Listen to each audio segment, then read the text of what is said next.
السلام عليكم ومرحبا بكم معايا من جديد على قناة مطبخ أم رؤى. نتمنى إن شاء الله هذا الفيديو يلقاكم في أحسن الأحوال وفي أتم صحة والعافية بإذن الله. إن شاء الله اليوم جيت نشارك معكم واحد الطلبية ديال التريد بالنسبة للأخوات هكا اللي كيشدوا طلبيات أو الكوموندات ديال التريد، هكا اللي بغات تخدم بكمية اللي هي كتيرة. إن شاء الله غادي ندير معكم يعني واحد الطلبيه اللي هي كثيره، الطلبيه اللي فيها 13 كيلو ديال التريد. ان شاء الله غادي تعرفوا معايا الثمن، يعني الثمن باش تخرجوا هاد التريد والكميه ديال الدقيق اللي غادي تعطيكم هاد الكميه. غادي تكتشفوا معايا في هاد الفيديو بزاف ديال الاسرار باش تخدموا، يعني باش تسهلوا على راسكم الخدمه ديال هاد التريد اللي صراحه كلشي كيقول لك راه يعني واعر، ما كنبغيش نخدمو، ما كنشدوش في الطلبيات، وفي الصراحه هو راه ساهل الا نظمتي وقتك. راه بطبيعه الحال غادي يجيك ساهل. نمشيو على بركه الله باش نعطيكم المقادير وطريقه التحضير، وتبعوا معايا الفيديو من الاول حتى الاخير باش تعرفوا على جميع مراحل هذه الطلبيه هذه اللي شاركت معكم بجميع الاسرار ديالها. بسم الله على بركه الله. نبداو المقادير.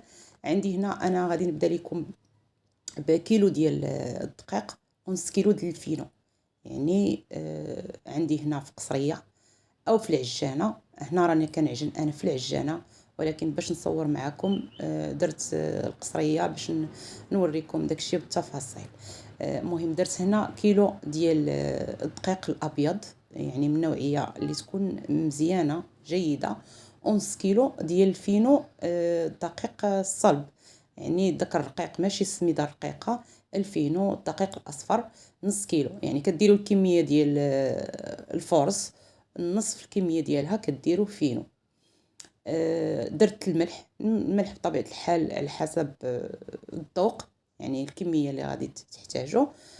درت ضامه ديال الزعفران، ودرت معلقه صغيره ديال المسخن يكونوا نوعيه ممتازه، يعني نوعيه مزيانه، تكونوا طاحنينهم على يديكم. انا طاحنه على يديا عند العطار اللي كنتقدى من عنده، يعني ثقه. صافي كنعجن، كناخذ الماء يعني بارد من روبيني، كنعجن العجينه ديالي، كندلكها شي شويه صافي، ماشي داك الدليك اللي كتعرفوا، كنديرها في واحد البلاستيكه وكنخليها ترتاح. يعني هنا هاد القضيه هذه راه درتها هنا كنعجن ب4 كيلو ونص. يعني عجنت العجنه الاولى كيف ما شفتوا درتها في الميكا، والعجنه الثانيه والعجنه الثالثه درتهم في ميكا، يعني باش بديت بهم.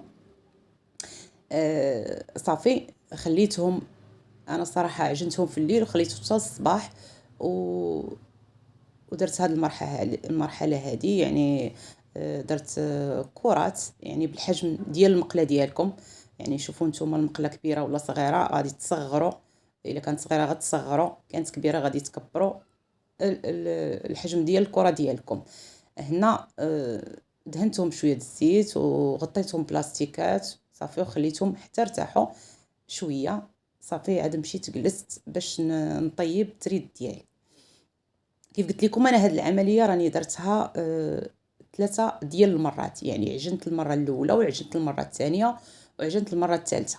صافي خديت المقله، انا المقله عندي كبيره صافي، ودرت باش نقول لكم انكم ما غاديش تبقاو واقفين باش تطيبوا هاد الكميه كامله. يعني الا كان عندكم كيلو ولا جوج راه تقدروا تطيبوه وانتم واقفين، ولكن الا كانت عندكم هاد الكميه اللي درت انا راه تقريبا تبارك الله رانا عجنت 10 كيلو ديال الطحين، يعني 10 كيلو و 12 كيلو ونص ديال الطحين. المهم بديت كنطيب كيف ما كتشوفوا معايا. الفيديو راه شارح نفسه.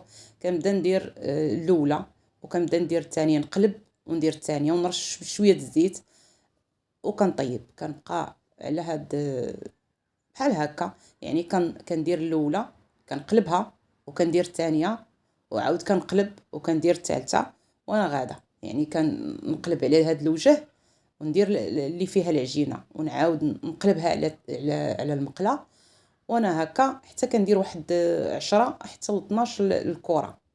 صافي من بعد كنبدا نوقف كيف ما كتشوفوا كنطيب هذوك الجنيبات باش ما يبقاوش ليا خضر.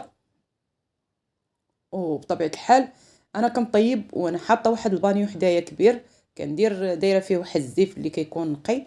صافي ونغطيه بالبلاستيك، ضروري هاد المرحلة باش ديك التريد ديالنا ما تيكرمش لينا، وباش منين نجيو نقطعوه ما غاديش يتقطع، يعني غيبقى يتفرتت وغادي يكرم. من بعد ما ساليت الطياب ديالي كناخد تريد وكنبدا ناخد تقريبا واحد 10 د الوحدات ولا 8 ولا 9 وعلى حسب يدك وما هزات ليك. صافي ناخد واحد الموس اللي كيكون ماضي وكنبدا نقطع التريد ديالي على هذا الشكل. صراحه انا كنت كندير المقص شحال هادي، المقص هكا ما كيعاونش، وخا يكون ماضي كيضر هكا في اليدين. جربت الطريقه ديال السكين او الموس، فطريقه اللي هي سهله وبسيطه، يعني راه بواحد السرعه كتخدمي واحد الكميه اللي هي الكثيره بلا ما تعياي، بلا ما يعني يضرك يدك ولا شي حاجه. صافي البنات، صافي كنبدا نقطع، وفي نفس الوقت ندير في واحد البانيو، وتا من بعد عاد كنبدا نحل. يعني الا كان معاكم اللي انتي كتقطعي وكيعاونوك في التقطاع، فراه كتكون القضيه سهله، انتي كطيبي وكتعطي اللي كيقطع. اما الا كنتي بوحديتك راه غديروا هاد الطريقه، كطيبوا وكديروا في واحد البانيو وكتغطيو بالزيف والميكا حتى كتسالي الطياب ديالك في خطره، عاد كتجلسي عاود باش تقطعي.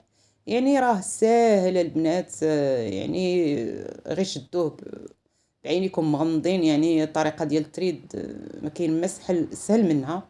انا قلت لكم هذه الكميه خدمتها.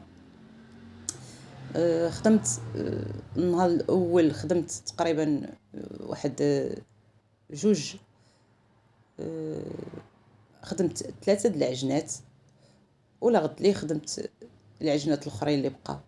يعني نظموا وقتكم، راه ما غاديش يجيكم واعر، يعني ساهل. انا كنعجن العجينه بالليل ولا غد لي كنوض نصايبها. صافي وكديروا واحد الكريسي وواحد الفرن هكا داك اللي كيكونوا ديال الارض، وكديروا المقله ديالكم وكطيبوا بكل سهوله وبكل، يعني بالخاطر كتعطيه الخاطر. كتشوفوا معايا التريد كيجي رائع البنات، وكيجي لذيذ مع كنسموه بديك ضامه البنه اللي كتعطيه واحد اللذه والمساخن. كيجي روعه وكيجي محلول وكيجي زوين البنات ومورق. غير جربوا الطريقه ديالي وجربوا يعني الطريقه والمقادير اللي عطيتكم، راه كيجيو يعني زوينين الصراحه، بشهاده ديال السيده اللي داتو، فهي شكرتني بزاف وعجبها. نتمنى انكم نتوما تجربوه ويعجبكم. كيجي محلول البنات على هاد الطريقه.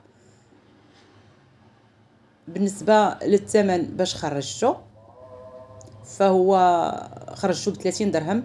صراحه الى عندكم كميه كثيره فتخرجوا ب30 درهم، فيه الخير والبركه. كانت هكا كميه اللي هي قليله وهكا ديك 3 كيلو 4 كيلو غتخرجوا ب35 درهم. انا هنا خرجته ب30 درهم 13 كيلو. فانا عبرت العبار ديالي كيف قلت لكم. خدمت 10 كيلو ديال الطحين، يعني كل كيلو ديال فورس معه نص كيلو ديال الفينو. يعني خدمت كل كيلو ونص ديال الفورس مع نص كيلو ديال الفينو كيعطيوني 2 كيلو ديال التريد. هذه خذوها كقاعده، يعني كيلو ونص كيعطيني 2 كيلو. بالصحه والراحه البنات، ومع السلامه.